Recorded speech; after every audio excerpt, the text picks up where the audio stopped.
Student, तो देखिए आज एक हमारा नया टॉपिक है जो कि प्रिज्म में अपवर्तन।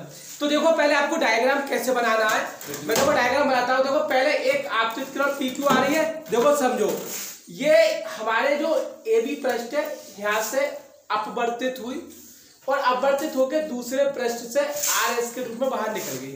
अब देखो हमें क्या करना है, जैसे देखो ये वाला अभिलंब है, ये ऐसे मिलाना है और ये वाला अभिलंब ऐसे ही आपको मिला दोगे तो ये हमारे दोनों में काट रहा है। यहाँ पे हमारा जो बिंदु है वो N है।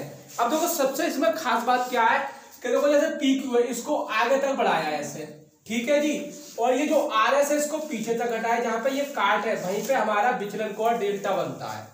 दोबारा बताओ, ये PQ है इसको यहाँ से आगे तक बढ़ा लो डैश डैश करके, और ये RS है इसको पीछे तक बढ़ा लो इस तरीके से डैश डैश करके। जहाँ पे ये जो लोग काट रही है यहाँ पे हमारा विचलन कोण बन रहा है, काटेंगी तो है, जहाँ पे ये काटेंगी दोनों रेखा वहां पे हमारा विचलन कोण डेल्टा बनेगा। अब देखिए ये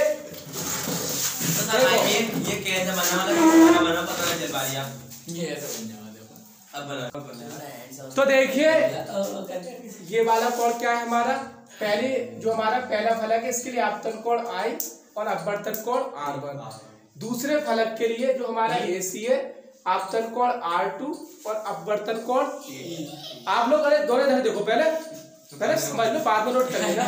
अब देखिए क्या है, अब हम देखेंगे कि भाई अब हमारा देखो ये तो R1 R2 हो गए। अब ये वाला जो ऊपर का जो कोण है ये वाला और ये वाला, तो ये वाला जो कोण है हमारा वो है आपका I माइनस R1, सीधा सीधा याद रखना है।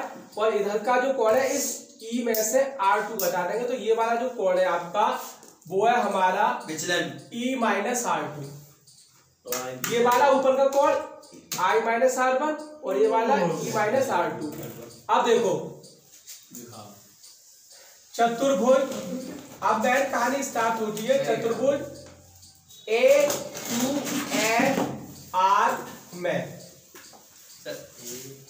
चतुर्भुज के चारों कोणों का योग कितना होता है? 180 होता, 360 होता। देखो ऐसा है कि भाई angle A plus angle Q plus angle N plus angle R AQNR में सर ये AQNR कहाँ से ले लिया? A को तो समझ में आ गया यार, एंगल ये A ये Q ये N और ये R, ये चतुर्भुज बन रहा है। एक साइड ये रही, एक साइड ये रही, एक साइड ये रही, एक साइड ये। आपने सिर्फ बीच का बनाया। हाँ चतुर्भुज हो गया। चतुर्भुज के चारों कोणों का योग कितना होता है? 360 बता रहे थे। अगर कोई भी चतुर्भुज होगा 180 का होता है, इसके चारों कोणों उसके चारों कोणों का योग 360 होता। अब देखो ये वाला अगर मैं सही से देखूं तो देखो ये वाला, ये अगर मैं ये वाला कोण देखूं तो ये कितने का होगा? 90 का। ये 90 का है, तो ये जो पूरा जो कोण है वो 90 का होगा। तो मतलब ये A तो हमने ऐसे लिख दिया। जो एंगल जो पूरा Q है, अगर मैं इसकी बात करूं, पूरा जगह नहीं है बनाएंगे तो थोड़ा सा सही नहीं हो जाएगा, तो 90 का है ये। ऐसे ही हमारे इस एंगल को ऐसे ही छोड़ दो। तो सर ये Q कहाँ चला गया?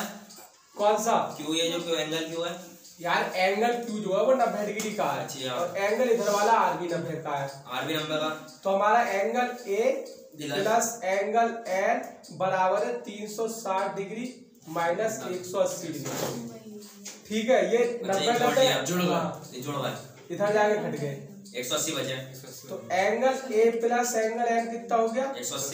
180 डिग्री। ठीक है जी, ये हो गई आपकी समीकरण फर्स्ट। बताओ यहाँ से कहाँ तक दिक्कत है? समझ में आ गया। अब क्या देखो भाई साहब आपका, अब देखेंगे इस वाले त्रिभुज में, ये देखो ये त्रिभुज ऐसे नीचे बन रहा है इस तरीके से। मैं लिखूंगा त्रिभुज मैथमेटिक्स थोड़ा सा QNR में। सर एक बार और समझा दीजिए कैसे बना।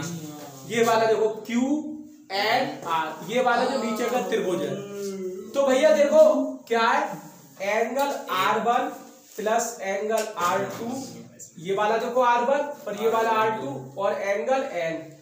त्रिभुज के तीनों कोणों का योग कितना होता है? 180। सही है जी। तो ये हमारी हो गई समीकरण सेकंड।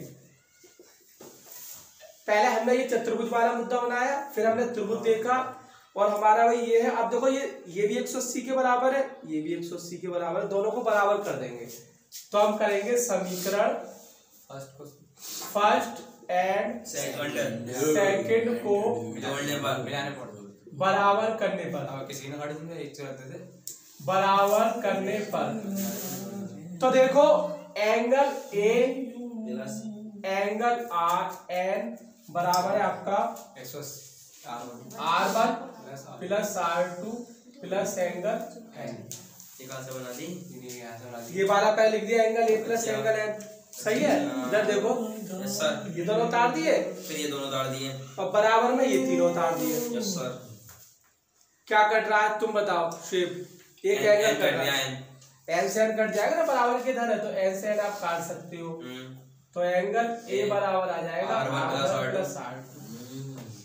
ये हो गई समीकरण 3 बन गई। सही है। अब भाई देखो हमारा बहिष्कोण त्रिमेय से बहिष्कोण त्रिमेय ये कौन सा कोण होता है से मैंने बताया था। देखो ये वाला जो बाहर का कोण है ये त्रिभुज ऊपर वाला है, जो बाहर का जो कोण है इन दोनों की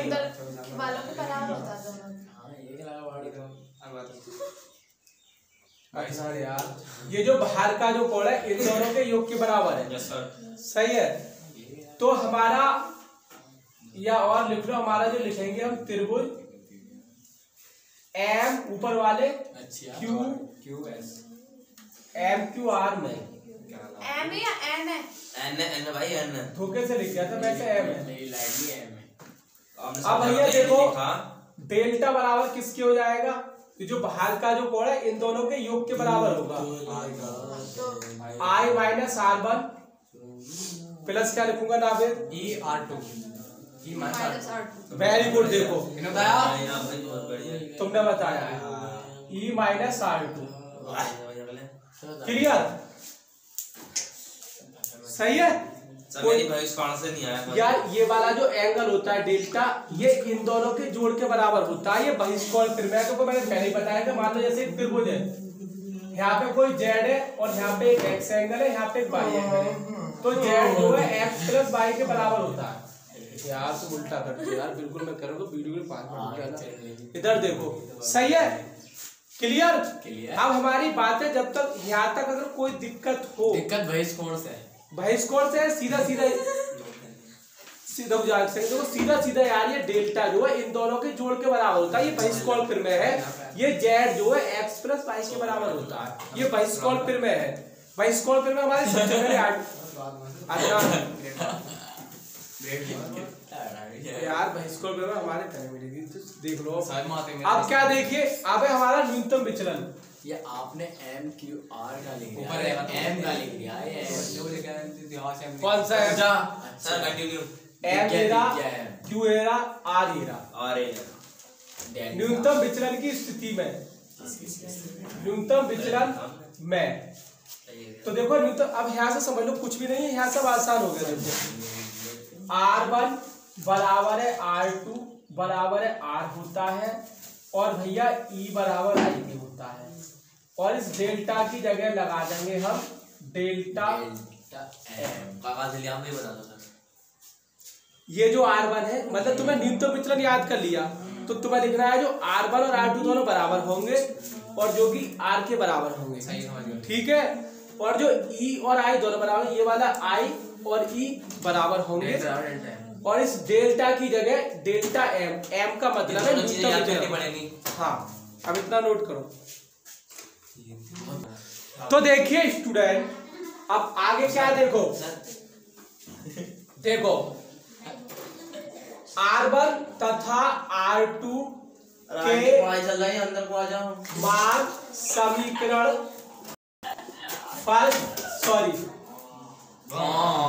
समीकरण 3 में रखने पर बदल 3 कौन सी है? एंगल ए बराबर है R1 की जगह R। तो यार थोड़ी देर और देख लो यार, हद है बिल्कुल यार मेरे। प्लस अब क्या लिखूंगा बताना नाम में, क्या लिखूंगा? सर वो लिखो भैया R2 की जगह R लिखा जाएगा, R लगाना है। सर ये ऊपर वाली बनाई कैसे, एक बार और समझाइए। यार ये R1 की जगह भी R और R2 की जगह भी R ना लिखी ये है। R1 से R2 को समीकरण थर्ड में रखने में कैसे बनाई? ये तो पहले ही बन गया यार। उसमें से अच्छा, ये डेल्टा अभी वो डेल्टा 2R हो गया। Yes sir, 2R. R बराबर है एंगल A/2। क्लियर? रुक जाओ सर, रुक जाओ। यस सर, पर ये 2R बन गया सर, R R तो निकालना है, R बराबर A/2। क्रॉस क्यों करा सर यहाँ पे? हाँ पहला केस हो गया ये 4 हो गई है इसमें। है ना, 4 नहीं है, बस R की जो वैल्यू है 4 सर सॉल्व हो गया तो। अब देखो इसे मान लो 4। चलो मान लिया जिसे तुम देखो समीकरण यहाँ किसी को कुछ नहीं 4 में बताओ नहीं चालू हुआ। देखो डेल्टा की जगह लगा देंगे डेल्टा M।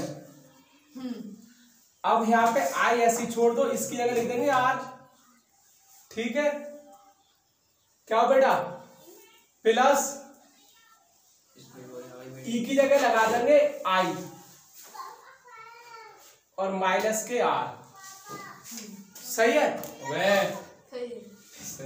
एक बार और आर की वैल्यू रखेंगे इनमें। यार। नहीं, R की तो रख दी। R1 की जगह R, E की जगह मैंने यहाँ बताया कि भाई E की जगह रखना है I, तो I रख दिया, माइनस का चिन्ह, और R2 की जगह कुछ भी R। कहीं से कुछ भी का यार लिखा ना है, ये मैंने पहले लिखवा दिया। हाँ यार, कुछ भी कैसे सही। कैसे कुछ भी पहले लिखा हुआ है। देखो भाई सब नाम यार आप भी। अब क्या है भाई, देखो डेल्टा M कितने आई है, 2 आई 2R है। Minus 2R। Minus minus plus नहीं है। हाँ तो माइनस माइनस की प्लस ही तो मैंने 2R लिख दिए। तुम बताओ